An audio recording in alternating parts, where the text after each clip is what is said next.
आज का ये बजट इंटरिम बजट तो है ही, लेकिन ये बजट इंक्लूसिव और इनोवेटिव बजट है। इस बजट में कंटिन्यूटी का कॉन्फिडेंस है। ये बजट विकसित भारत के चार स्तंभ युवा, गरीब, महिला और किसान सभी को एम्पावर करेगा। निर्मला जी का ये बजट देश के भविष्य के निर्माण का बजट है। इस बजट में 2047 के विकसित भारत की नींव को मजबूत करने की गारंटी है। मैं निर्मला जी और उनकी टीम को बहुत बहुत बधाई देता हूं। साथियों, इस बजट में युवा भारत की युवा आकांक्षाओं का, भारत की यंग एस्पिरेशंस का प्रतिबिंब है। बजट में दो महत्वपूर्ण निर्णय लिए गए हैं। रिसर्च और इनोवेशन पर 1 लाख करोड़ रुपए का फंड बनाने की घोषणा की गई है। बजट में स्टार्टअप्स को मिलने वाली टैक्स छूट के विस्तार का भी ऐलान किया गया है। साथियों, इस बजट में फिस्कल डेफिसिट को नियंत्रण में रखते हुए कैपिटल एक्सपेंडिचर को 11,11,111 करोड़ रुपए की ऐतिहासिक ऊंचाई दी गई है।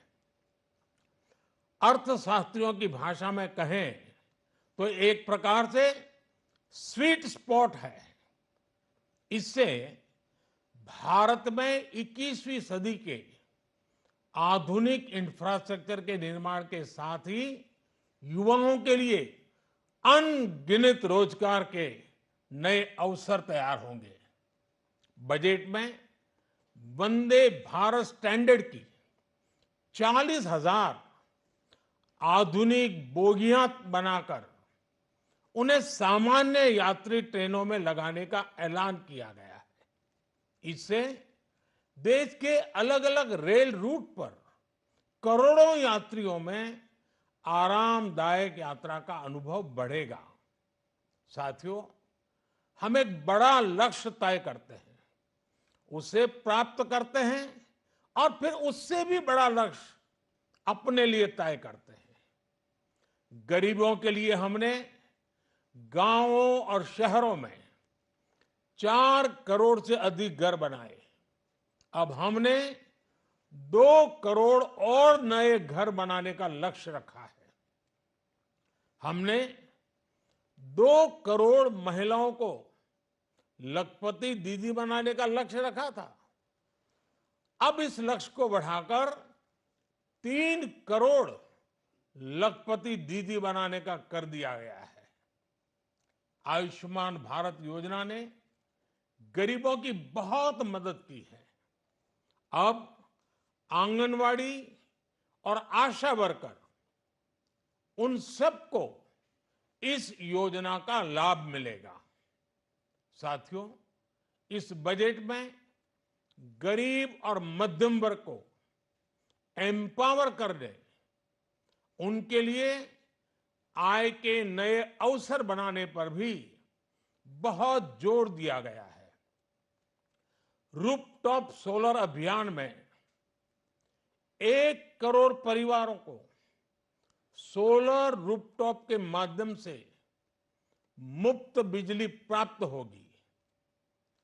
इतना ही नहीं, सरकार को अतिरिक्त बिजली बेचकर लोगों को 15 से 20 हजार प्रति वर्ष की आय भी होगी और ये हर परिवार को होगी। साथियों, आज जिस इनकम टैक्स रेमिशन स्कीम की घोषणा की गई है, उससे मध्यम वर्ग के करीब 1 करोड़ लोगों को बड़ी राहत मिलेगी। पिछली सरकारों ने सामान्य मानवी के सिर पर दशकों से ये बहुत बड़ी तलवार लटका कर रखी थी। आज इस बजट में किसानों के लिए भी बहुत महत्वपूर्ण और बड़े निर्णय लिए गए हैं। नैनो डीएपी का उपयोग हो, पशुओं के लिए नई योजना हो, पीएम मत्स्य संपदा योजना का विस्तार हो और आत्मनिर्भर ऑयल सीड अभियान हो। इससे किसानों की आय बढ़ेगी और खर्च कम होगा। मैं एक बार फिर सभी देशवासियों को इस ऐतिहासिक बजट के लिए शुभकामनाएं देता हूं। बहुत बहुत धन्यवाद।